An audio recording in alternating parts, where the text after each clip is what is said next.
endless sky, vast plains and shining lakes as far as the eye can see. A land fit for a king, the king of the air. The Kis-Balaton area in Hungary is home to Europe's biggest and strongest raptor, the white-tailed eagle.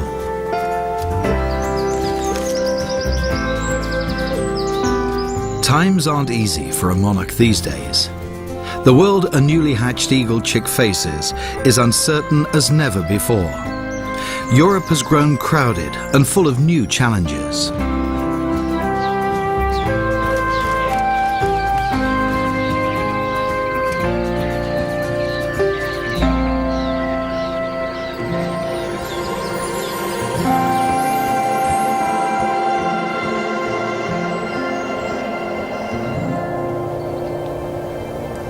Most people know Hungarian Lake Balaton as a holiday destination and recreation area.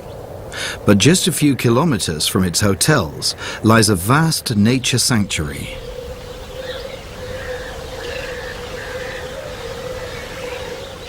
Here, white-tailed eagles have everything they need. Extensive, accessible water surfaces with an abundance of birds and fish to eat. And plenty of high, strong trees on which to build their eyries.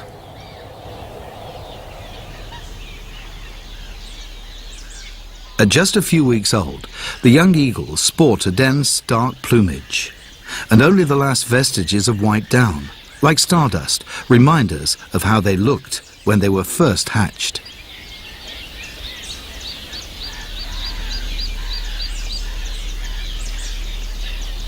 Now, for the first time, the nestlings enter the sphere of human influence.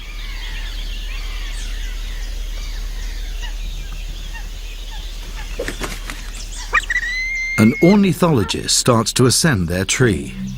His task is to band the young white-tailed eagles. They each receive a leg ring as their identity cards, so to speak, which they will carry throughout their lives, provided the branches will carry the weight of a human being.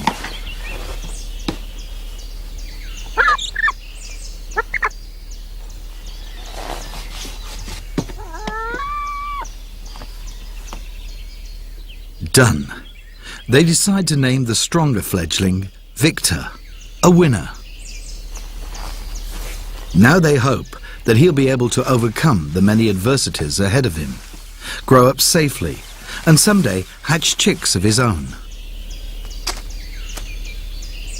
White-tailed eagles nearly faced extinction in Europe, but provisions to safeguard their population and monitoring of their breeding pairs helped their numbers grow again.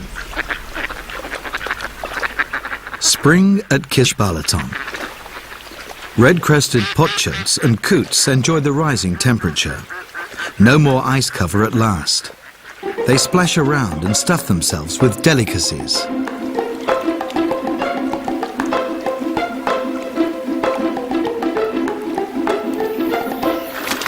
The great cormorants are organizing water games. They've congregated at the edge of the reed belt to form a breeding colony. Their nests sit in the blazing sun. During the hot hours around noon, the chicks are given a cooling shower by their parents.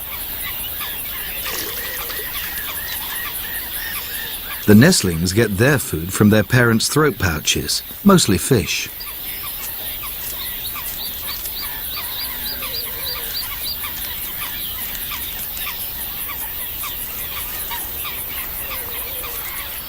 The oppressive heat has already sent an unmistakable sign. A storm is brewing.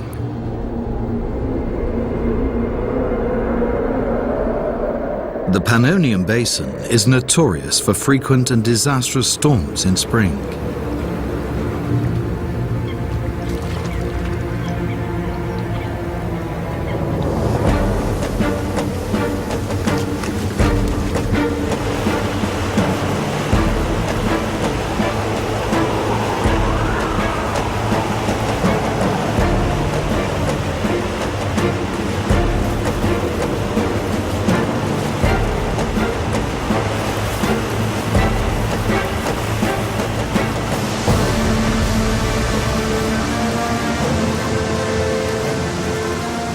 High in their eyrie, Victor and his sibling experience their first storm.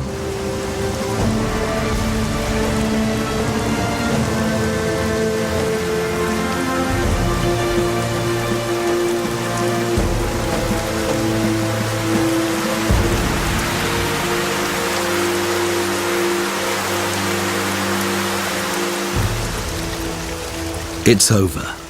The storm concludes with a final lash of rain, then the sun returns. The storm has claimed a victim. One of the young eagles was hurled from the nest. Now, Victor is alone.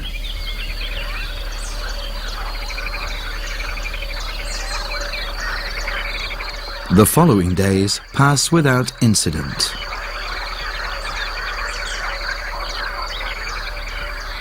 Four weeks have gone by since that terrible storm, and Victor has matured into a magnificent white-tailed eagle, not easily distinguished from his parents at first glance.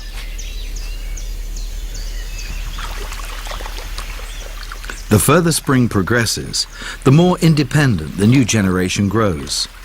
Even the young cots hardly differ from their parents anymore. Victor exercises his wings. It's about time to leave the eyrie. All that's missing is the courage.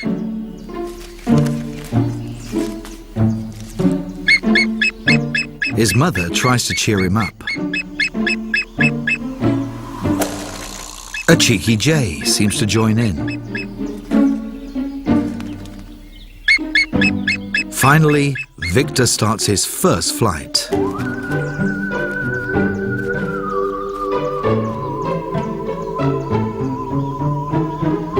It all works out beautifully. Far below him, Hungarian grey cattle amble along.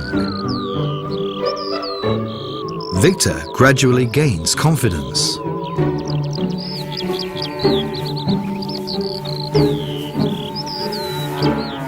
What's missing from his sketchy flight plan is a stylish landing site.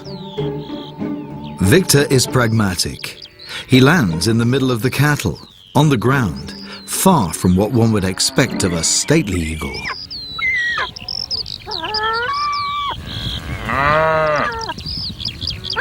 The grey cows are unimpressed. Victor appears a little confused and resolves to try again.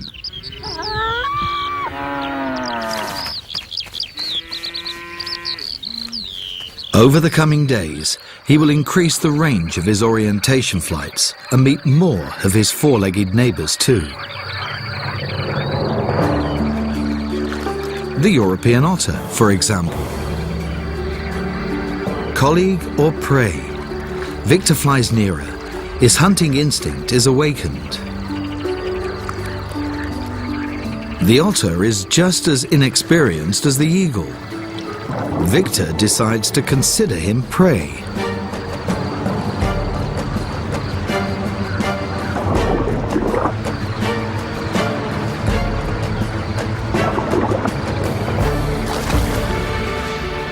Just a few water plants.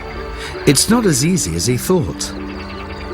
Besides, an otter would vigorously defend himself. For a white-tailed eagle like Victor, Lake Balaton and its surroundings are a paradise. There are fish without number and just as many fish-eating birds. Mostly cormorants, the somewhat smaller but equally active great-crested grebes, the omnipresent grey herons, and the cormorant's small relatives, the pygmy cormorants.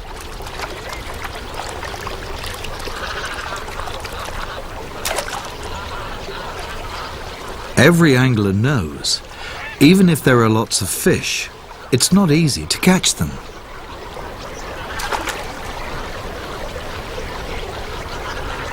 Hunting in teams increases the odds, but often provokes conflict over the spoils.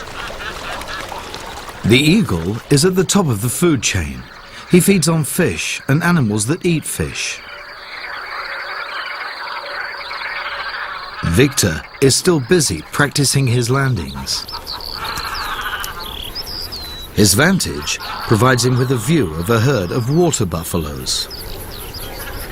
They are surrounded by starlings that live in symbiosis with them. The advantage for the starlings: there are swarms of tasty insects around the buffaloes. The advantage for the buffaloes: they are more than happy for someone to take care of those pests. Victor suffers somewhat from the heat, and the water buffaloes are curious. White-tailed eagles and water buffaloes usually have nothing to do with each other.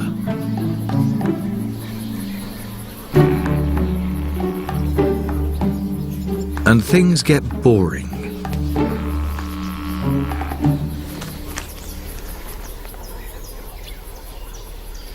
Victor's orientation flight takes him southward into Somogy County. Here in 1989, with Austrian and Swiss support, a Hungarian nature conservation organization acquired a 180-hectare former pond farm and turned it into a nature sanctuary.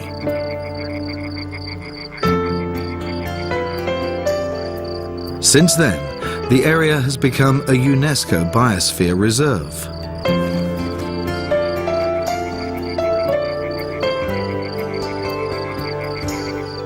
At the same time, this pond landscape was turned into a conservation area. The protection of white-tailed eagles became a national concern in Hungary.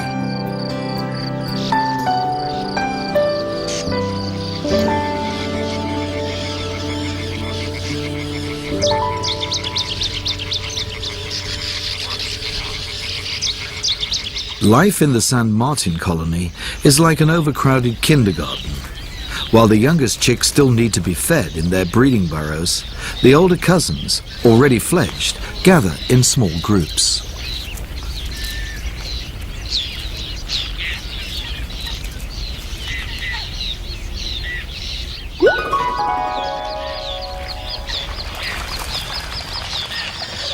Summer draws to a close again. Kis-Balaton is an important resting place for migratory birds on their trip south.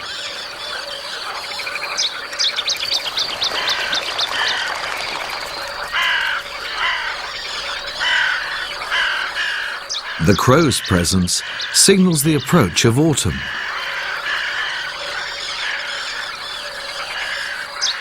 Now the green of the reeds loses its splendor.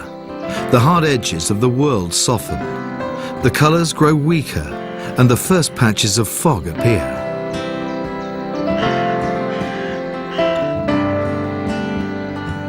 The animals seem to huddle against each other. The atmosphere is dominated by the calls of the grey-lag geese.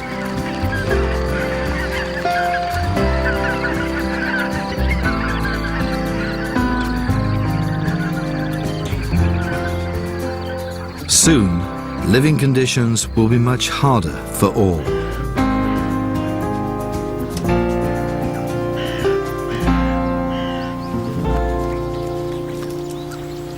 Victor and his neighbors don't know that they are about to face new challenges. They'll be tested to the utmost, not to starve or freeze to death. Final rehearsal for the cold winter sun.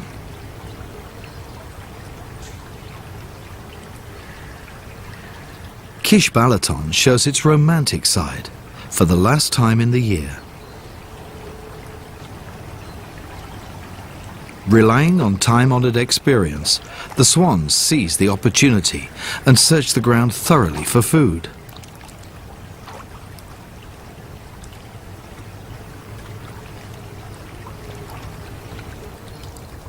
Then, a natural wonder appears. Tens of thousands of geese arriving from the north. Nothing can stop winter anymore.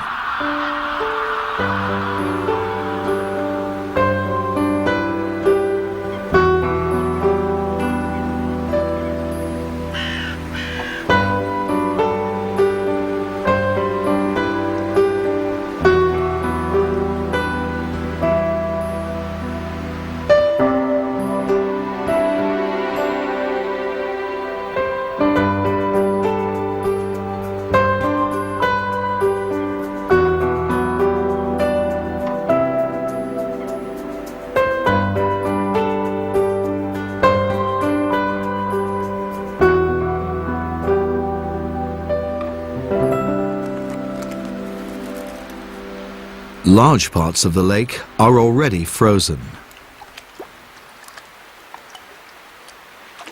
And familiar friends appear, the playful otters.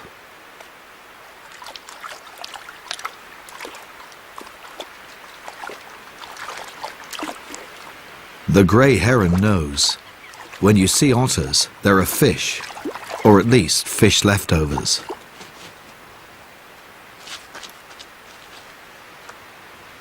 Otters often simply leave parts of their prey.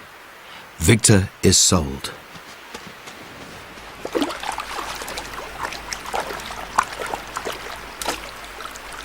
Food, not a chance to be missed.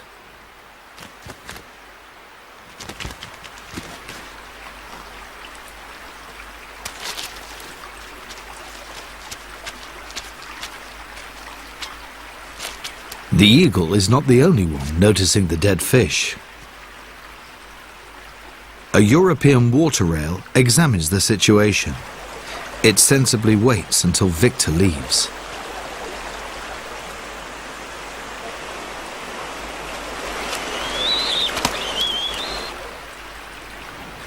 Lucky for the rail, a nice little scrap remains. From a distance, a fox examines the buffet.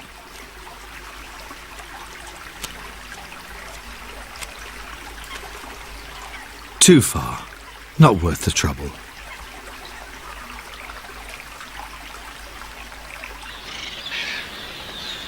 The last open water holes are densely crowded. They are the only access points where food can still be scooped from the lake. January and February are the coldest months of the year. The region is actually blessed with hours of sun, a yearly average of only a third less than that of Mallorca in the Mediterranean Sea. In the shallow water where ice has gained the upper hand, the elegant swans switch to walking. During the hard winter months, white-tailed eagles may even strike grey-lag geese. But Victor is content with a fish. Now, the beauty of Lake Balaton's nature sanctuary shows itself more in the details than in the overview.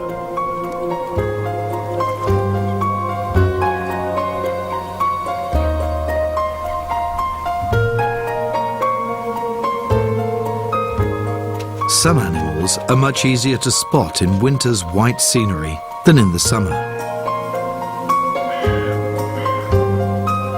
An old white-tailed eagle hunting.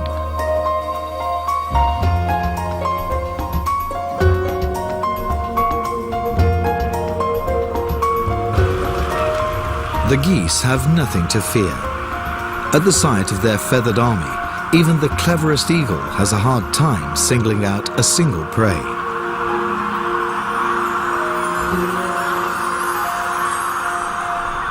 Now, what?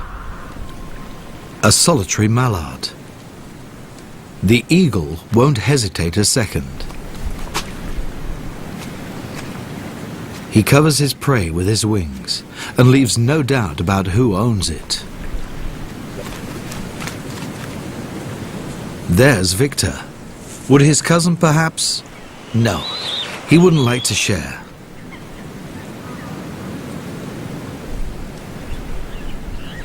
Victor takes to his wings. Wherever he goes, he is turned away.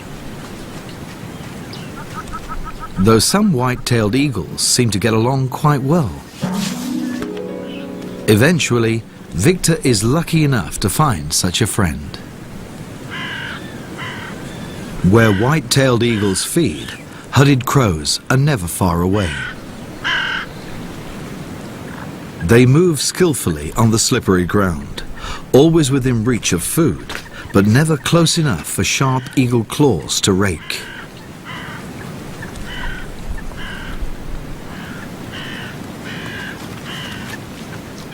The crows profit from the meat scraps the eagles leave behind, whether the leftovers are fish or waterfowl. The corvids are getting on Victor's nerves, and beyond them, more white-tailed eagles are starting to appear.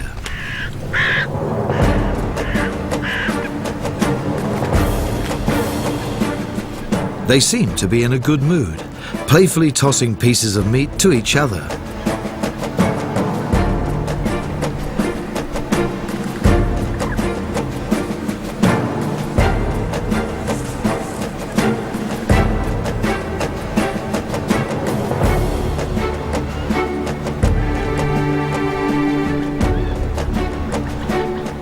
So the first winter is over with at last.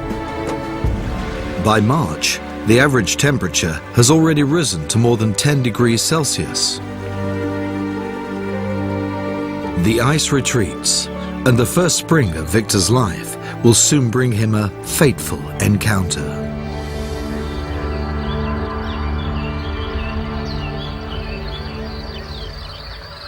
He happens upon an old, experienced eagle he has never seen in the territory before.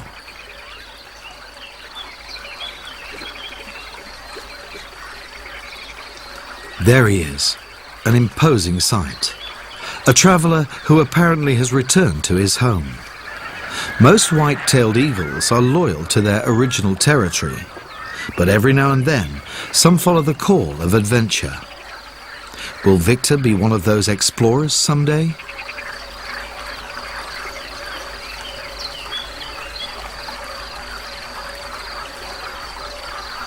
Over the next 3 years, our hero matures into a majestic eagle. His dark plumage changes to light brown, and his tail feathers grow white.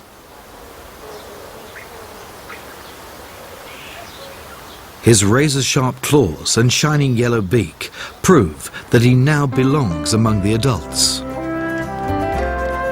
Victor is full of curiosity and a thirst for adventure. He leaves Kish Balaton and the constant squabbling with his cousins behind and takes off northward across the Alps.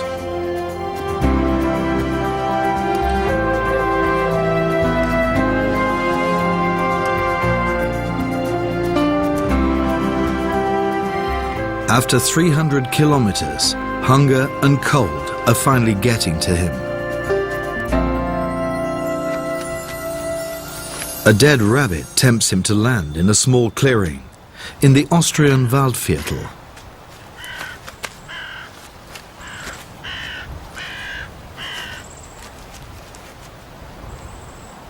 There, the pinch of hunger is gone. What Victor doesn't realize is that the meat is poisoned with carbofuran, an insecticide banned across the European Union. A deadly trap set by people who argue that four-legged carnivores and birds of prey must be exterminated. Victor starts to feel unwell.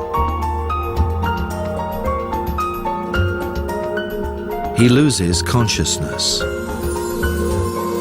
When he awakes, he is in the University of Veterinary Medicine in Vienna. Our patient was very lucky. He survived the carbofuran poisoning. Most birds don't, because even extremely low doses are lethal for birds. Victor is well taken care of in Alexandra Scope's animal clinic. He would have felt lonely, though, if it weren't for another patient, or more precisely, a female patient. Incidentally, we have another white-tailed eagle in our clinic that's also been poisoned, but her case is lead poisoning. We frequently have birds suffering from lead poisoning here, which happens in two ways. They've either been shot with bullets containing lead, or they've ingested lead, which shows up on their x-rays. Ingestion poisoning is also a result of hunting, because parts of animals shot by hunters are sometimes left in the forest and eaten by birds.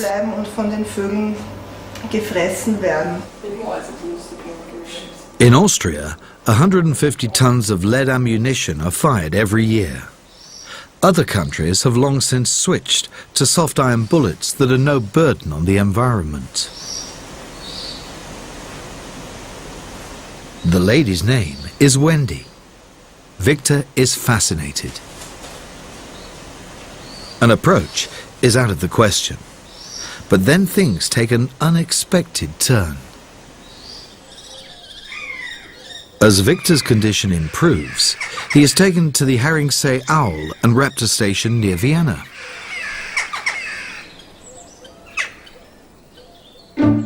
There, like most of the other charges, Victor is to be prepared for his return to the wild. The young Ural owls are not being rehabilitated here. They were born in human care. These owls are part of a long-standing reintroduction project. They will be released soon, and it is hoped that the Ural owl will re-establish an independent population in its native Alps again. On one of the following sunny days, the gate that leads back to the wilderness also opens for Victor.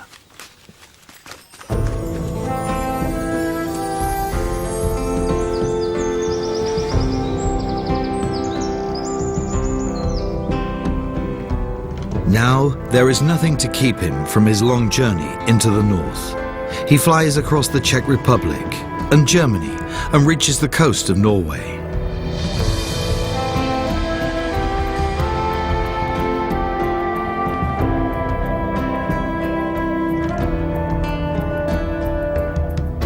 West of Norway and north of the Polar Circle lies the Lofoten archipelago.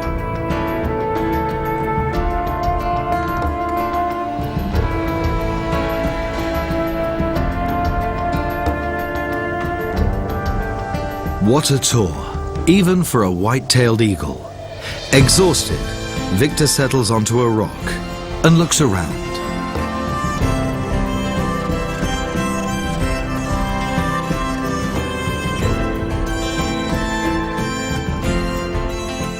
He likes what he sees. White-tailed eagle country. Rocks, turquoise blue, clear water, and the magic of the northern summer.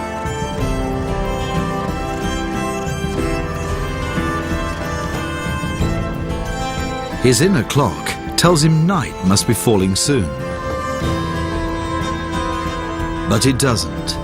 During the Norwegian midsummer, the sun stays up all night, painting the coast with yellow-red light.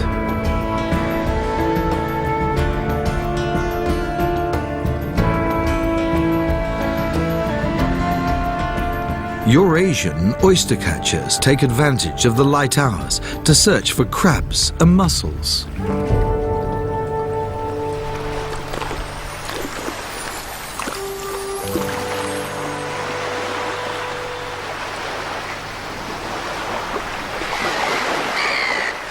At 3 o'clock in the morning, the sun is already high in the sky again. A new day begins without the old one bidding farewell, and Victor is full of energy.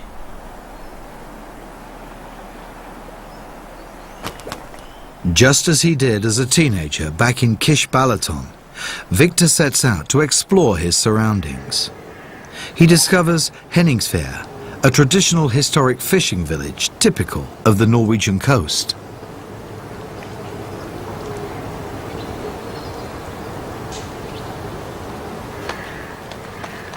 There are plenty of vantage points overlooking its various sites, such as these young seagulls who are just learning to fly.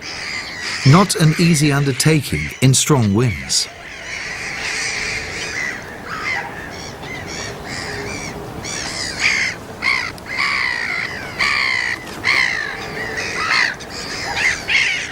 The narrow chimney is hard to hit. Another go?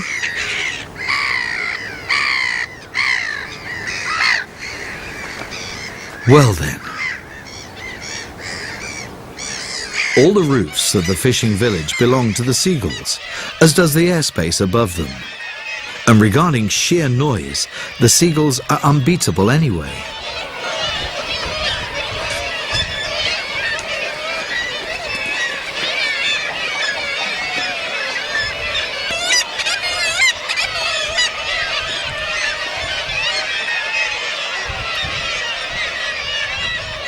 Henningsvær has been a whaling base for centuries. Its dilapidated houses are a sign that whaling is a dying industry.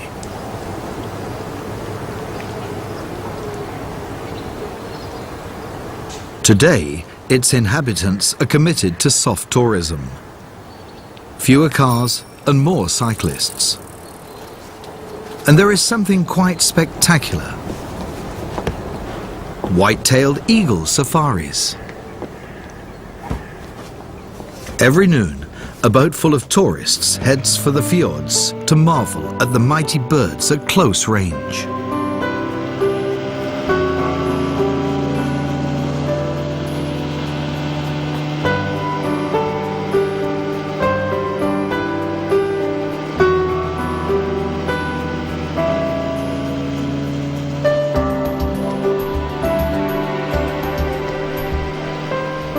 The guests are given a first-hand experience with nature.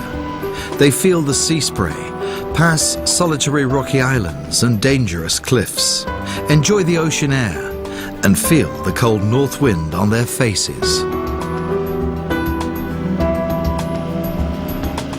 Light-hearted nature tourists in place of hard-working whalers.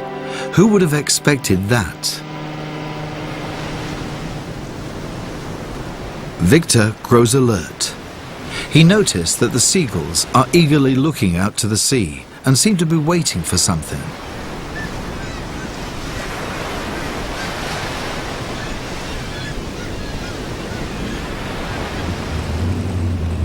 A swimming thing chugs closer, crowded with strangely colourful bipeds.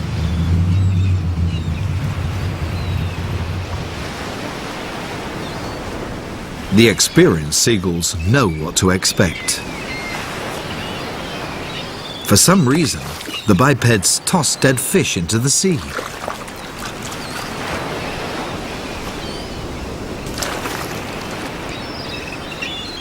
What the seagulls don't know, they are only extras in this play. Now, the principal actors arrive. Henningsvere's white-tailed eagles know the game. Victor can't believe his eyes.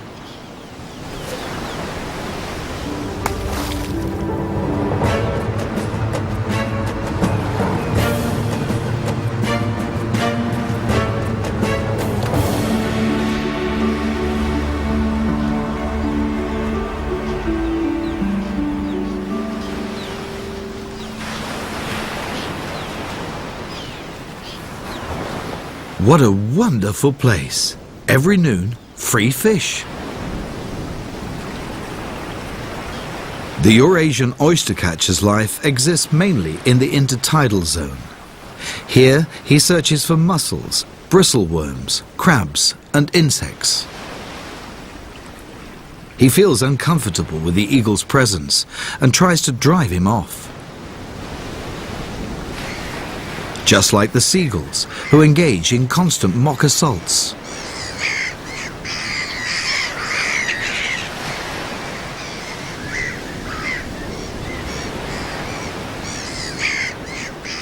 The seagulls are persistent, and Victor loses his composure.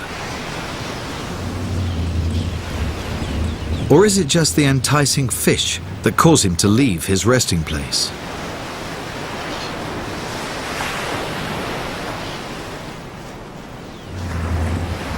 That's how fast you become a star.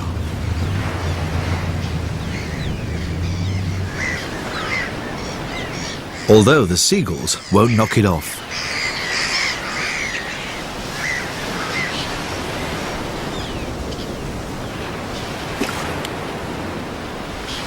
Still, it's a good day for Victor. His trip north was a success. Despite the annoying seagulls, the sky seems to have spat out by the hundreds of thousands. But it doesn't matter. Far better to be quarrelling with seagulls up here than dreading poisoning after every dead rabbit back in Central Europe.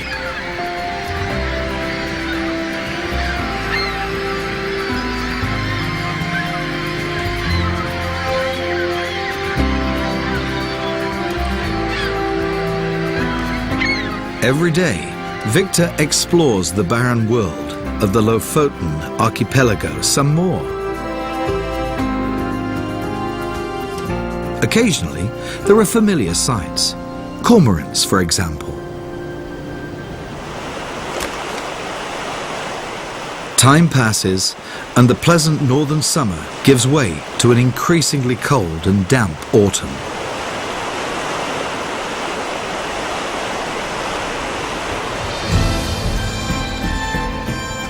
The sun no longer penetrates the clouds. The tourists have long since returned home. From a white-tailed eagle's point of view, Norway is the promised land. There are more than 3,500 breeding pairs, Europe's largest white-tailed eagle population. Victor returns home. After a week-long flight, he comes back to Central Europe in late summer.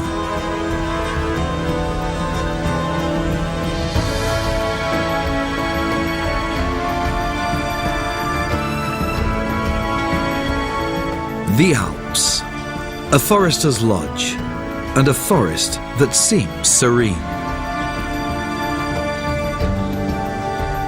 A brief stopover at an untouched spot.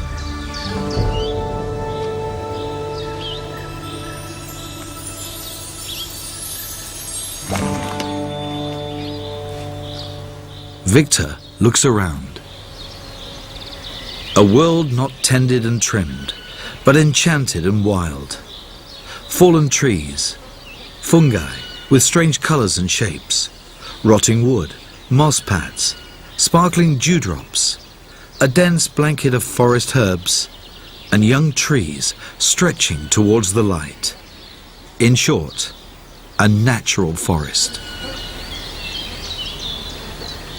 Wild animals prefer a species-rich, mixed, deciduous forest over a spruce monoculture. There are old, rotten trees here that provide excellent breeding burrows. The Ural owls really appreciate this.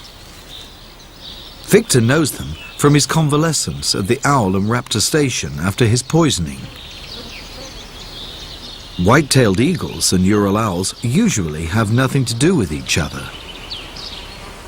The owls moved here just recently. More than 50 of them have already been prepared for life in the wild and were released into the forest.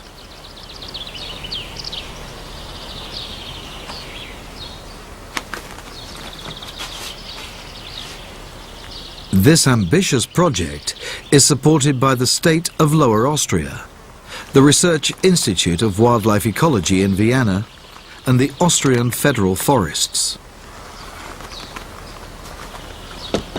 One would imagine that their great moment has come, but actually it's often hours before the Ural owls dare to venture out. And when they do, finally, it's unspectacular and over in a matter of seconds. The Ural owl flits off to where its native populations used to live, but disappeared by the middle of the 20th century.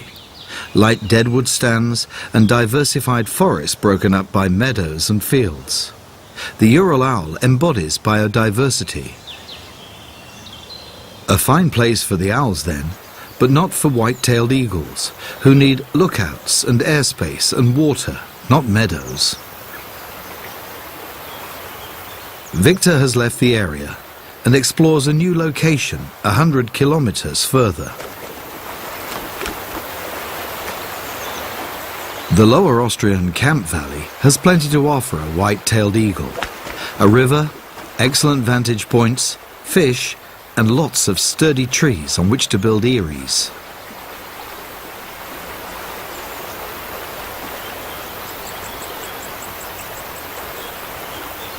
A sight the river hasn't seen for ages.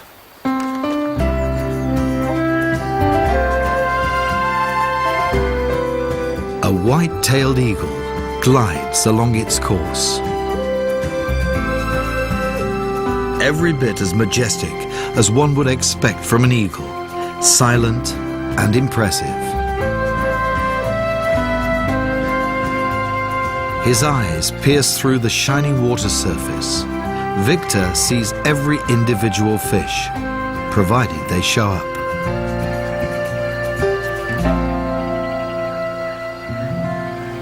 A river without fish? Not at all. There they are, a school of European chubs, no more than a few mouthfuls for an eagle. But Victor takes what he can get. While he's the largest of the local flying hunters, he is by no means the most beautiful. Among the loveliest are the lavishly coloured beautiful demoiselle and the ruddy darter. The Camp River is unconfined by man-made banks in this section, which benefits the wildlife. It spiritedly winds along, forms whirling zones and quiet bays, feeds water plants, and creates islands and alluvial areas.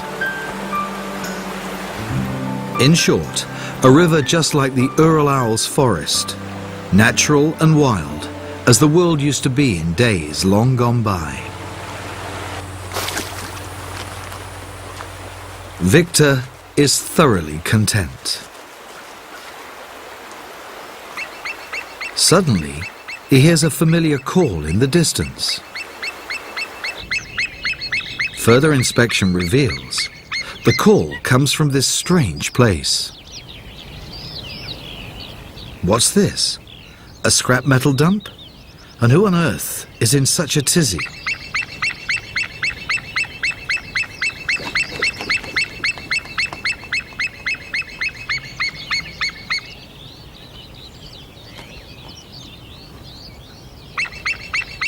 Sounds just like another white-tailed eagle.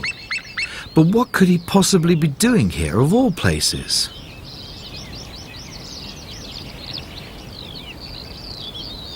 Hey, it's Wendy from the clinic. Go for it. This could be the beginning of a beautiful friendship, which the red deer wouldn't confirm at this point.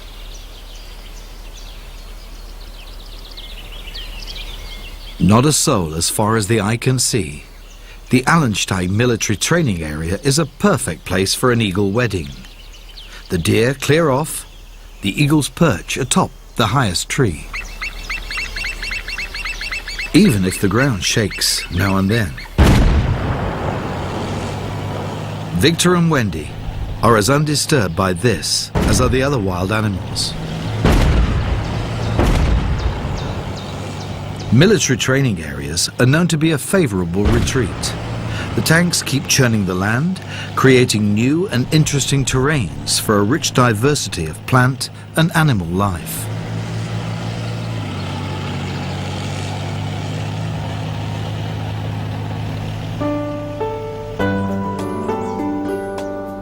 Apart from a few maneuvers each year, it's unusually quiet here. Time for the honeymoon flight.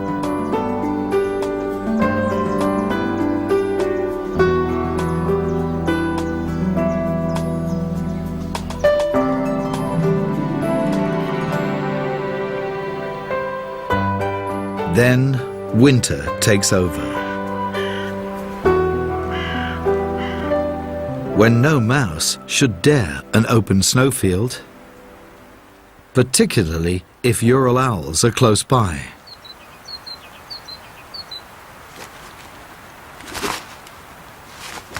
As hard as the winter may be, raptors and other scavengers profit from the misfortune of those who fall victim to the unforgiving conditions.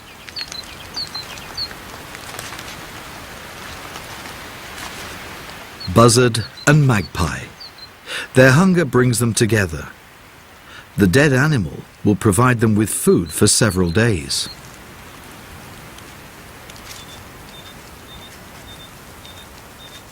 Like other buzzards.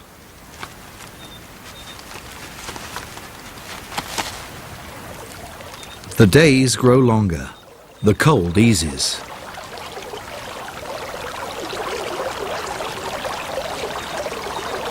Victor is in top form and full of energy.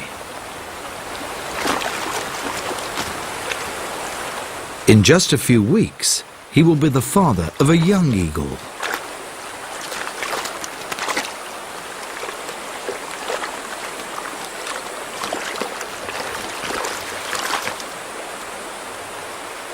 He is unaware that his eyrie is under surveillance.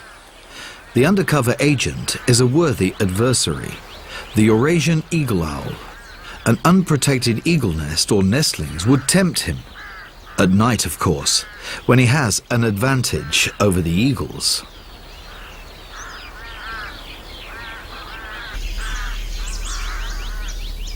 But Wendy is on guard and always keeps her eyes on the nest. White-tailed eagles brood their eggs for 5 weeks. Rearing the chicks takes up to 3 months.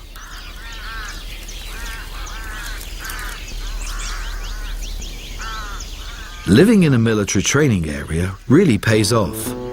Private individuals are not allowed access here, which means no howling hikers, no mountain bikers, no dogs running free, and no poison traps. Just peace and quiet.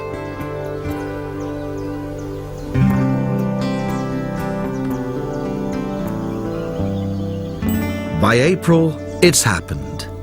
The young white-tailed eagle family has offspring.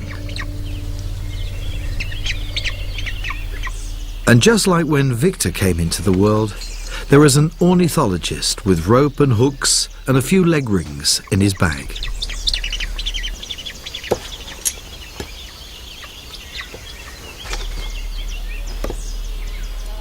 There are about 10 white-tailed eagle breeding pairs in Austria every year. All of their chicks are branded.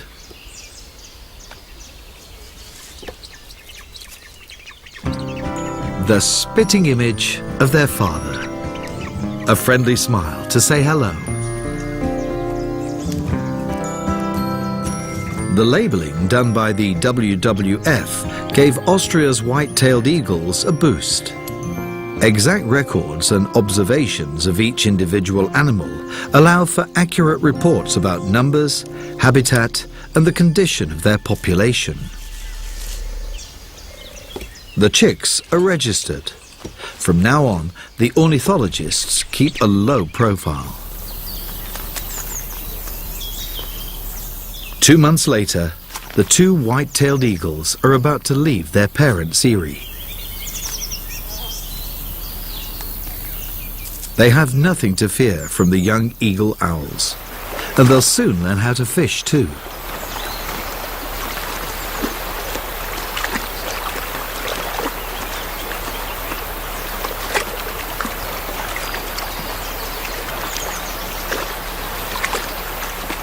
Victor has fulfilled his life's work. And the white-tailed eagle is saved from disappearing for yet another generation. What a pity it would have been to lose, of all creatures, the one that has graced so many coats of arms for centuries. The embodiment of power, pride, and unmatched elegance.